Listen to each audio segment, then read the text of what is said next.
하나님의 말씀은 요한복음 13장 1절입니다. 신약성경 169면 요한복음 13장 1절에서 7절까지의 말씀입니다.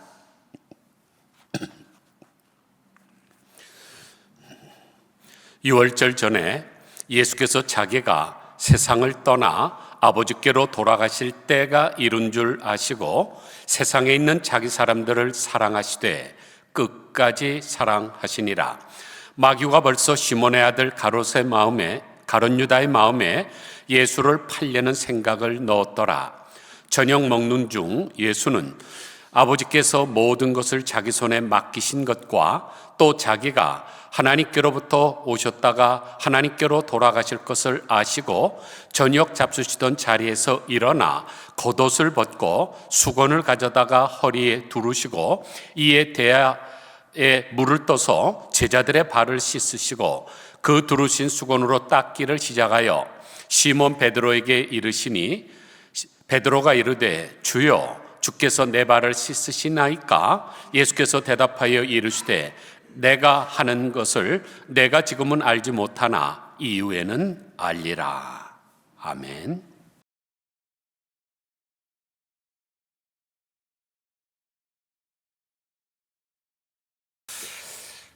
유명한 장로교 목사이면서 20세기 최고의 지성이라는 별명을 가진 프란시스 셰퍼 박사가 중대한 메시지가 담긴 책 한 권을 썼는데 그리스도의 표지라는 책입니다. 그분이 강조하는 그리스도인의 표지는 여러분이 가끔 가다가 차 뒤에 범퍼에 붙이고 다니는 물고기 모양도 아니고 또는 여자들이 목에다 걸고 다니는 십자가도 아니고 성령이 비둘기와 같이 내리는 그런 모습도 아닙니다. 그분이 시종일관 일편단심으로 주장하는 그리스도인의 참된 표지는 사랑입니다. 기독교 초기에 그리스도인들 상호 간의 사랑은 로마 시대의 이교도들 사이에도 감동이 되고 회자가 됐습니다. 그래서 그들이 늘 하던 말이 있죠. 그리스도인들이 어떻게 서로 사랑하고 있는지를 보라.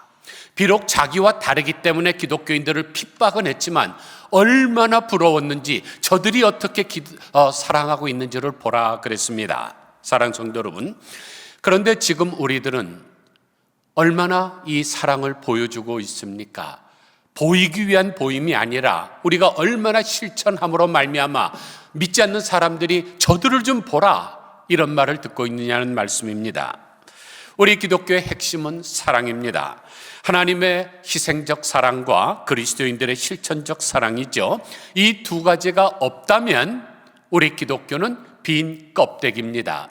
사랑장이라고 한 고린도전서 13장 1절을 보면 내가 사람의 방언과 천사의 말을 할지라도 사랑이 없으면 소리나는 구리와 울리는 꽹과리가 되고 내가 예언하는 능력이 있어 모든 비밀과 모든 지식을 알고 또 산을 옮길 만한 모든 믿음이 있을지라도 사랑이 없으면 내가 아무것도 아니요 내가 내게 있는 모든 것으로 구제하고 또 내 몸을 불사르게 내어줄지라도 사랑이 없으면 내게 아무 유익이 없느니라. 여기 사랑이 없으면 내가 아무것도 아니요 라는 구절을 영어 성경을 보면 뭐라고 번역이 됐습니까? I am nothing. 완전히 다 사라진 재와 같은 허무스러운 인생이 된다는 것이죠. 먼저 이런 사랑을 실천하신 분을 소개하고 싶습니다. 여러분들은 널리 애송되고 있는 이별의 노래라는 노래를 가곡을 기억하실 것입니다. 기러기 우러에는 하늘 구말리 잘 아시죠? 바람이 써늘 불어 가을은 깊었네. 나도 가고 너도 가야지. 한낮이 끝나면 밤이 오듯이 우리의 사랑도 저물었네. 나도 가고 너도 가야지. 참 애달프면서도 가슴을 찡하게 하는 노래입니다. 그런데 이 노래를 작사하신 분은 이름만 되면은 우리나라 사람들 중에 모르는 사람은 단 한 명도 없을 것입니다. 그런데 이 시인이 어느 날 조강지처를 버리고 17살이나 어린 자기 딸과 같은 여대생과 함께 가출을 했습니다. 그래서 부인이 알아보니까 이 두 사람이 제주도에서 신접 살림을 차리고 있다는 소식을 듣습니다. 그래서 물어물어 그곳까지 찾아가죠. 여러분, 보통 사람 같으면 어떻게 하겠습니까? 분명히 두 눈에 쌍심지를 켜고 손톱을 바짝 세운 채 내가 지금 찾아가면 어떻게 할 것이라고 각본을 쓰면서 영화 촬영하고 있을 것입니다. 그래서 들어가자마자 남편에게 야, 이 짐승만도 못한 놈아, 내가 사람이냐? 대학 교수라는 놈이 딸 같은 년이랑 놀아나? 하고 소리를 쳤겠죠. 그리고 젊은 계집에게는 야, 빤빤하게 생긴 년아, 하라는 공부는 안 하고 남의 남편을 꼬드겨 너는 애비도 없냐 하면서 머리털을 뽑아버릴 것입니다. 그런데 이 부인은 들어가더니 아무 얘기하지 않습니다. 오히려 생활이 얼마나 어렵냐고 하면서 봉투를 내줍니다. 그리고 겨울을 날려면 얼마나 춥겠습니까? 그러면서 한복 2벌, 여자 거와 남자 한복을 마련해서 주고는 조용히 그 자리를 나왔습니다. 그 자리에 이제 남편과 그 젊은 여자가 남았는데 둘이서 아무 말을 하질 못합니다. 너무나 감동을 받았기 때문입니다. 그래서 두 사람은 조용히 헤어지기로 결심을 하죠. 이제 젊은 여자가 배를 타고 제주도를 빠져나갑니다. 이 시인이 그것을 보고 쓴 시가 아까 제가 낭송한 바로 이별의 노래라는 가곡입니다. 이 노래가 만들어진 배경을 알고 들으니까 더 실감이 나지 않습니까? 그런데 그때 그 부인은 애를 이미 5이나 낳은 여자입니다. 이만큼 배가 불렀다 들어갔다가 배가 불렀다 들었다 살이 터지고 그랬으니까 배가 축 처지고 또 나이가 들었으니까 주름도 좀 있었겠죠. 그런데 이 여자는 지금 대학생입니다. 푸릇푸릇하고 야들야들하고 그러겠죠. 그렇다면 인간적으로 생각할 땐 누가 더 좋겠습니까? 그리고 남자 40대면 아직 정욕이 왕성한 시절인데 사랑하는 여인과 헤어지는 것이 얼마나 어려웠겠습니까? 그러나 사랑의 힘이 그것을 극복하게 만든 것이죠. 그러면 그 시인이 누굴까요? 우리나라 3대 시인 중에 한 분이신 박목월 선생님이십니다. 그러면 그토록 아름다운 기독교 신앙으로 범죄한 남편과 여인을 용서하고 회복하도록 도운 지혜로운 여인은 누구였을까요? 그분은 5명의 자녀를 아주 훌륭하게 양육을 했고 나중에는 효동교회 장로님이 되신 유익순 여사이십니다. 화면에 보이는 남자가 박목월 선생님의 장남이신 서울대학교 박동규 교수이고 옆에 계신 분이 바로 박목월 선생님의 부인이신 유익순 여사입니다. 그러니까 사랑으로 완성한 것이죠. 이것이 바로 성경의 주제이면서 동시에 오늘 본문이 있는 요한복음 13장의 주제입니다. 1절 보세요. 6월절 전에 예수께서 자기가 세상을 떠나 아버지께로 돌아가실 때가 이른 줄 아시고 세상에 있는 자기 사람들을 사랑하시되 끝까지 사랑하시니라. 주님은 십자가에 달려 하나님께로 돌아가실 때가 이른 줄 아셨습니다. 그래서 더 열심히 끝까지 사랑하셨죠. 여기서 끝까지라고 번역한 헬라어가 에이스텔로스인데 최후의 순간까지, 완성이 될 때까지라는 뜻입니다. 즉 예수님은 인류를 사랑하는 마음으로 이 땅에 오셔서 사역을 시작하셨고 이제는 십자가의 사랑으로 그 사랑을 완성하신 것입니다. 그래서 NIV 영어 성경을 보면 이 구절을 이렇게 번역했습니다. He now showed them the full extent of his love. 예수님은 그들에게 자신의 사랑을 온전히 보여주셨습니다.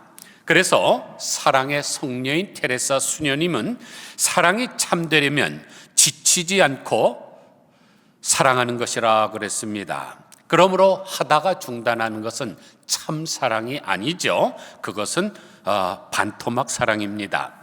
그러므로 우리는 탁월한 사랑을 해야 되겠다고 생각하지 마시기를 바랍니다. 내가 가진 것을 모두 불살라드리고 내 목숨을 바치고 내 피를 바치겠다, 이런 사랑을 꿈꾸지 마시기를 바랍니다. 성경이 우리에게 요구하시는 사랑은 변함없이 지치지 않고 계속해서 사랑하는 것입니다. 우리가 잠시 간이라도 빼어줄 것까지 사랑할 수는 있습니다. 길거리에 꽃뱀들도 그러지 않습니까? 그냥 마치 자기의 모든 것 다 줄 것 같이 이래갖고 갔다가 속는 거죠. 그러나 변함없이 끝까지 사랑하는 것은 쉬운 것 같지는만 쉬운 것이 아닙니다. 그래서 대학교에서 사랑학이라는 학문을 가리키는 교수들이 하는 얘기가 공통적으로 사랑은 명사가 아니라 동사라고 하는 거죠. 그냥 굳어져 버린 마치 박제된 어떤 거와 같이 그런 것이 아니라 사랑은 매일매일 조금씩 계속 반복하는 것이 사랑입니다. 우리가 숨도 그렇지 않습니까? 여러분 아침에 일어나서 오늘 내가 바쁘니까 한꺼번에 하루치에 숨을 다 쉬리라 그러고 그냥 심호흡을 수백 번 한다고 끝납니까? 아니죠. 계속 숨을 쉬어야 되는 겁니다.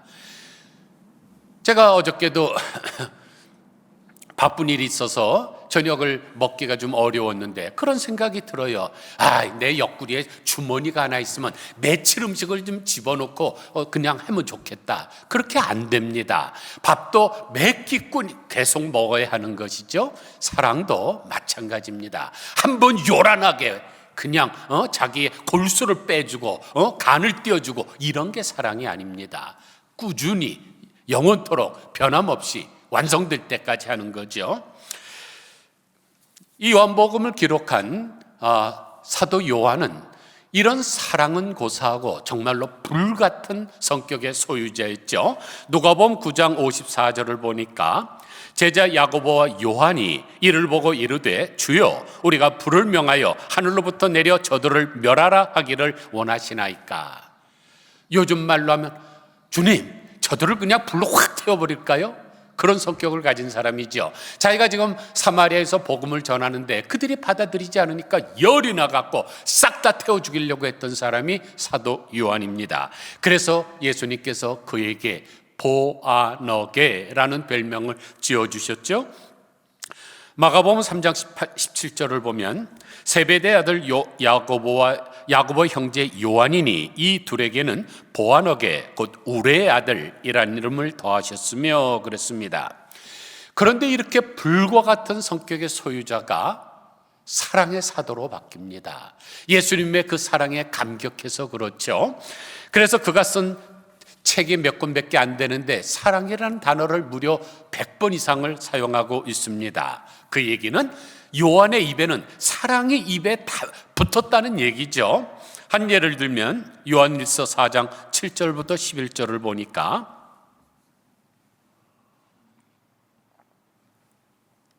사랑하는 자들아 우리가 서로 사랑하자. 사랑은 하나님께 속한 것이니 사랑하는 자마다 하나님으로부터 나서 하나님을 알고 사랑하지 아니하는 자는 하나님을 알지 못하나니 이는 하나님은 사랑이심이라. 하나님의 사랑이 우리에게 이렇게 나타난 바 되었으니 하나님이 자기의 독생자를 세상에 보내심은 그로 말미암아 우리를 살리려 하심이라. 사랑은 여기 있으니 우리가 하나님을 사랑한 것이 아니요 하나님이 우리를 사랑하사 우리 죄를 속하기 위하여 화목제물로 그 아들을 보내셨음이라. 사랑하는 자들아 하나님이 이같이 우리를 사랑하셨은즉 우리도 서로 사랑하는 것이 마땅하도다.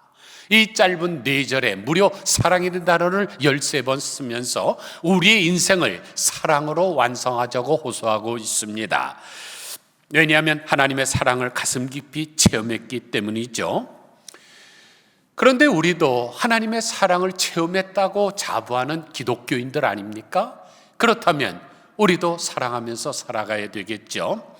이 시간 김용택 시인이 쓴 사랑, 그대로의 사랑이라는 시를 낭송해 드리겠습니다.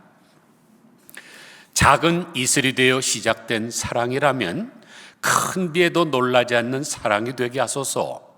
흐르는 강물처럼 잔잔히 시작된 사랑이라면 큰 파도에도 흔들리지 않는 사랑이 되게 하소서. 따뜻한 봄날 포근히 시작된 사랑이라면 뜨거운 햇볕에도 시들지 않는 사랑이 되게 하시고 추운 겨울날에도 녹아 사라져버리지 않는 사랑이 되게 하소서. 아름답게 시작된 우리의 사랑이라면 세상 끝날까지 빛나게 하소서. 그래서 우리 주님께서 우리를 세상 끝날까지 사랑하시는 하나님께서 우리에게 요구하시는 사랑이 어떤 사랑일까요? 변함없는 사랑입니다. 여러분, 미국 사람들이 연인을 부를 때 뭐라고 부르던가요? 하니 그래요. 뭘 하니가 아니라 꿀이라는 뜻이죠. 그런데 이상합니다. 숙주나무는 하루만 되면 쉬어서 못 먹습니다. 고등어는 일주일만 되면 썩어버립니다. 그런데 꿀은 영원히 변질되지도 않고 썩지도 않습니다. 이상하지 않습니까? 왜 그럴까요? 꿀이 썩지 않고 변하지 않는 이유는 꿀에 함유된 메틸글리옥살이라는 물질 때문입니다. 메틸글리옥살은 강력한 항균과 살균 기능을 발휘하는 화학물질인데 일반 꿀에 함유된 메틸글리옥살 성분은 1kg당 10g입니다. 단위를 잘 보세요. 1kg당 10mg. 그러면 꿀이 이만큼 있으면 그 전체 메틸글리옥살이 몇 분의 1이 들었다는 얘기예요? 10,000분의 1이 들었다는 얘기입니다. 10,000분의 1을 가지고 있는데 10,000개를 영원토록 변하지 않게 하는 그 사랑. 우리가 만약 이런 사랑만 갖고 있다면 우리도 우리의 사랑이 변하지 않겠죠. 변할 수가 없겠죠. 이런 사랑만 있다면 박목월 선생님의 부인인 유익순 장로님처럼 변하지 않는 사랑을 소유할 수 있습니다. 사랑의 본질은 영원입니다. 고린도전서 13장 13절을 보면 그런즉 믿음, 소망, 사랑 이 세 가지는 항상 있을 것인데 그 중에 제일은 사랑이라 그러셨습니다. 이 구절을 잘 보세요. 믿음, 소망, 사랑은 이 가운데 제일은 사랑이라고 우리가 늘 알고 있지만 조금만 더 자세히 보세요. 이 세 가지는 항상 있을 것인데 그 중에 제일은 사랑이라. 그러니까 사랑의 영원성을 말씀한다고 할 수 있습니다. 그래서 예레미야서 31장 3절을 보면 옛적에 여호와께서 나에게 나타나사 내가 영원한 사랑으로 너를 사랑하기에 인자함으로 너를 이끌었다 하였노라 그랬습니다.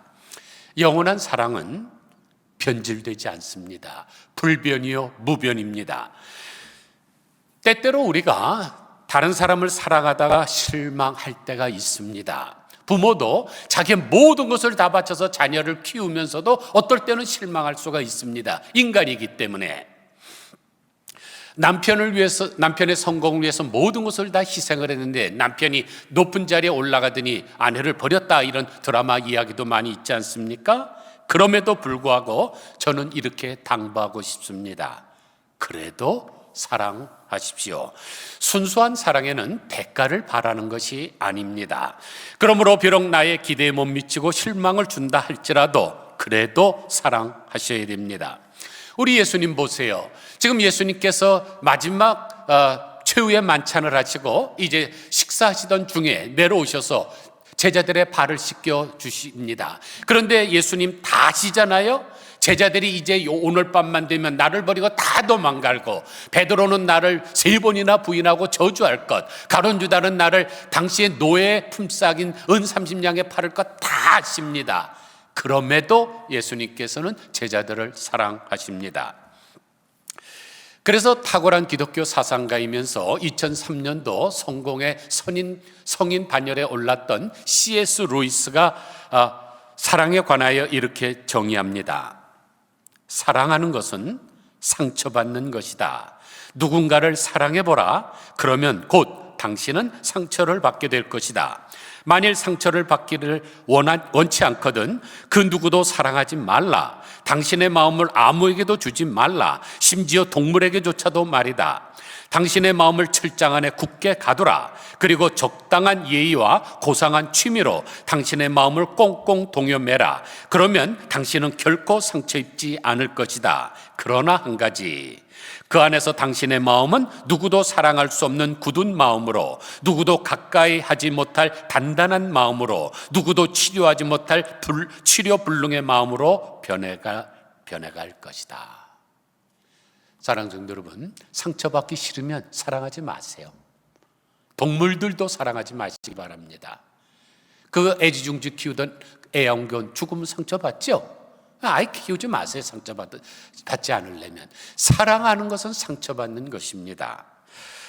그러므로 사랑하는 것이 내가 건강하게 되는 것이고 내가 사는 방법입니다. 사랑 때문에 상처를 받을 수 있지만 결국 사랑 때문에 내 인생이 건강해지고 성숙해지는 것입니다. 그래서 저는 이렇게 말하고 싶습니다. 상처는 사랑의 훈장이다. 그런데 훈장은 어떻습니까? 많을수록 좋지요. 북한군 장성들을 한번 보시기 바랍니다. 앞으로 꼬꾸라질 정도로 이 훈장들이 주렁주렁 매달려 있잖아요. 많을수록 좋은 것입니다. 그렇다면 여러분, 사랑의 훈장을 얼마나 달고 있습니까? 달랑 하나 달고 있습니까? 그러다 거기에 떨어져서 떼구르르 굴러가서 시궁창에 빠지면 어떡하려고요? 사랑 없게요. 사랑의 훈장이 많아야 됩니다. 지금 화면에 나오는 이분이 미군 역사상 가장 많은 훈장을 받은 랄프 퍼켓 미 육군 예비역 대령인데, 이 왼쪽 미군들은 요 가슴에 있는, 북한에 있는 놈들처럼 이렇게 큰 게 아니라 요 네모난 직사각형 고개 하나가 다 훈장들입니다. 얼마나 많습니까?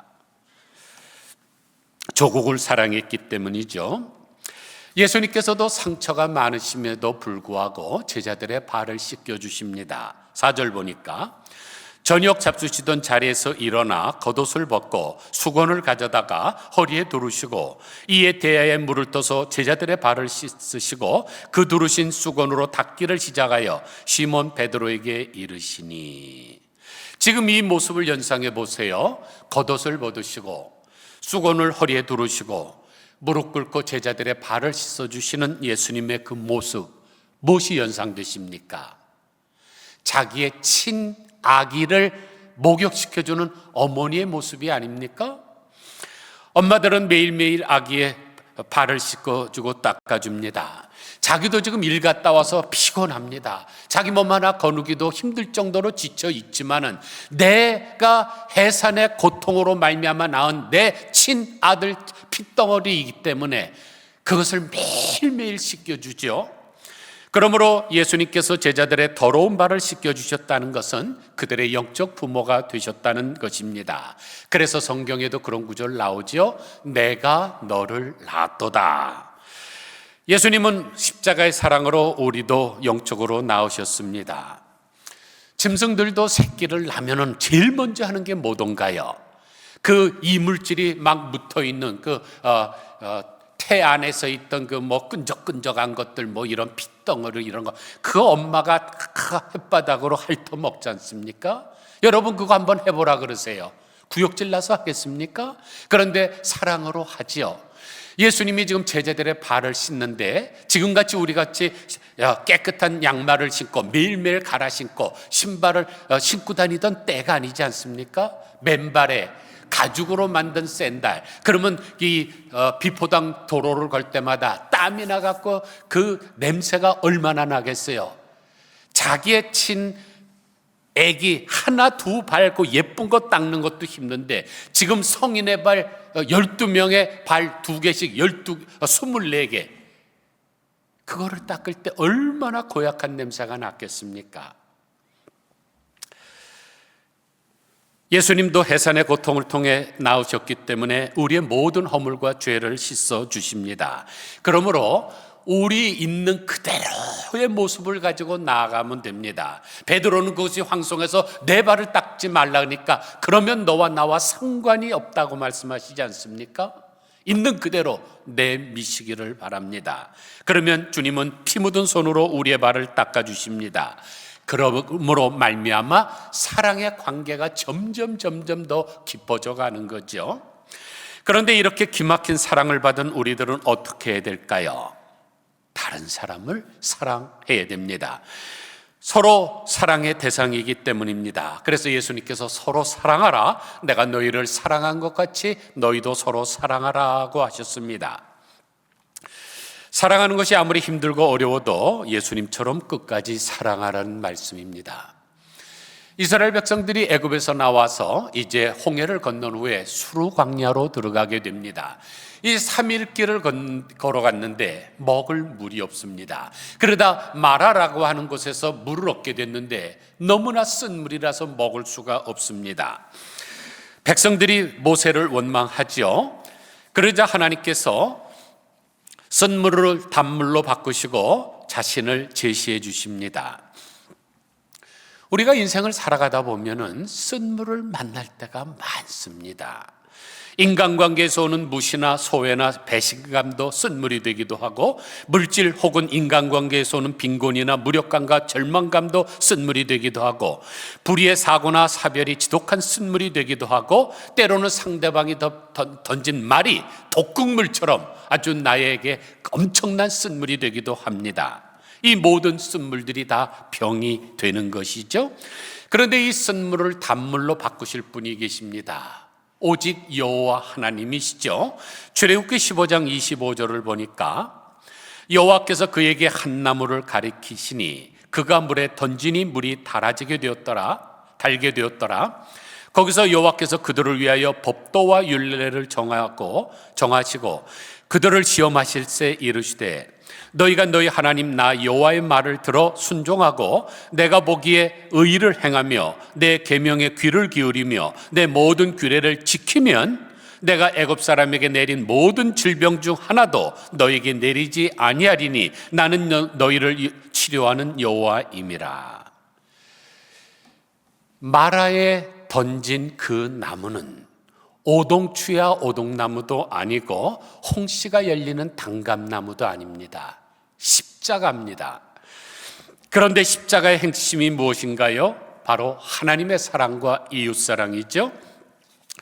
예수님은 하나님을 사랑하셨기 때문에 하나님의 말씀에 전적으로 순종을 했고, 사람을 사랑하셨기 때문에 십자가에 달려 돌아가셨습니다. 그러나 거기에 바로 생명과 부활이 있었던 것이죠. 그래서 오늘도 쓴물로 가득한 심령에 예수 그리스도의 십자가가 와 닿으면 평화와 기쁨과 치료와 건강의 단물이 넘치게 됩니다. 배신과 절망과 질병과 죽음을 거뜬히 이겨내는 것입니다. 이 영혼의 질병, 마음의 질병은 다른 치료 방법이 없습니다. 이 사랑의 묘학에 대해서 에메트 팍스가 이렇게 노래합니다. 충분한 사랑이 정복할 수 없는 어려움이란 없습니다. 충분한 사랑이 치료할 수 없는 병도 없고, 충분한 사랑이 열 수 없는 문도 없고, 충분한 사랑이 건널 수 없는 해협도 없고, 충분한 사랑이 무너뜨릴 수 없는 벽도 없고, 충분한 사랑이 뉘우치게 할 수 없는 죄도 없습니다. 충분한 사랑만 할 수 있다면 당신은 이 세상에서 가장 행복하고 가장 강한 사람이 될 것입니다. 사랑하는 성도 여러분, 비록 마라의 쓴물같이 우리를 괴롭게 하는 사람들이 있다 할지라도 내가 끝까지 충분한 사랑을 가지고 대한다면 나는 세상에서 가장 행복한 사람이고 가장 건강한 사람입니다. 여러분들은 칭찬은 고래도 춤추게 한다는 책을 아실 것입니다. 베스트셀러가 됐으니까요. 그런데 이 책은 잘 모르는 분들이 많습니다. 사랑은 거북이도 뛰게 만든다. 미국의 고급 자동차인 사브의 CEO를 지냈던 조엘 맨비가 쓴 책인데, 이 책의 핵심은 그렇습니다. 경영학이라는 것, 여러분 잘 아시죠? 대학교에서 경영학을 아무리 4년을 공부해도 그 학문에는 사랑이라는 단어를 단 한 번도 쓰지 않는다는 얘기예요. 그런데 이분이 이 사브라고 하는 미국의 아주 고급 자동차 회사를 경영하면서 사랑을 이제 도입했더니 변하게 되더라는 겁니다. 거북이같이 느려 터져갖고 일도 안 하던 사람이 뻘떡뻘떡 일어나고 사람이 변화가 된다는 것이죠. 그러므로 우리도 어떤 냉혹한 상황 속에서도 끝까지 사랑할 수가 있어야 됩니다. 그래서 저는 오늘 아주 짧은 단어 3개를 알려드리면서 오늘 설교를 마무리합니다. 아마비모스, 아마무스, 아마비모스. 우리 한번 따라 하실까요? 아마비모스, 아마무스, 아마비모스. 우리는 사랑하였고, 우리는 사랑하고 있으며, 우리는 사랑할 것입니다 라는 앤드류 페리슨 시의 라틴어 버전입니다. 우리는 사랑하였고 우리는 사랑하고 있으며 우리는 사랑할 것입니다. 이렇게 살아가는 사람에게 하나님께서 기뻐하셔서 놀라운 복을 주실 것입니다. 아무쪼록 그리스도를 닮은 그리스도인들로서 죽는 그날까지 사랑을 완성하면서 살겠다고 결단하고 실행하는 우리 모두 다 되시기를 주님의 이름으로 간절히 축원드립니다. 기도하겠습니다. 주님께서 유월절 전에 이제 하나님께로 돌아가실 것을 아시고 이 세상에 있는 당신의 사람들을 사랑하시되 끝까지 사랑하신 것을 배웠습니다. 하나님, 우리 마음이 약해서 자꾸만 중단하려고 합니다. 작심삼일이라는 인간적 본능도 있기도 하지만은 나에게 조금만 상처를 주면은 포기하려고 하는 것이 많습니다. 그러나 사랑은 이 상처가 사랑의 훈장입니다. 많이 있을수록 좋은 것인데 하나님 아버지, 성인 반열에 올랐던 C.S. 루이스가 말한 것처럼 상처받기 싫으면 사랑 안 하면 됩니다. 그런데 우리가 사랑하지 않으면 인간이 되지를 못하기 때문에 사랑을 해야 됩니다. 앞으로 과거는 주님이 묻지 아니하고 이제 남은 생애를 우리에게 요구하시는 하나님, 마라의 쓴물에 한 나뭇가지를 던져서 단물로 바꾸셨던 주님, 그 나무는 오동추야 오동나무도 아니고 홍씨가 열리는 단감나무도 아니고 예수 그리스도의 십자가의 예표인 줄 압니다. 하나님 아버지, 예수 그리스도의 십자가가 내 마음에 닿으면 그동안에 있었던 모든 쓴물들이 단물로 바뀔 줄 믿사오니 하나님 아버지, 이제는 사랑하게 하옵소서. 우리는 예전에도 사랑했고 지금도 사랑하고 있으며 앞으로 사랑할 것이라고 하는 고백을 할 수 있는 저희들 되게 하여 주옵소서. 예수 그리스도의 거룩하신 이름으로 간절히 기도드리옵나이다. 아멘.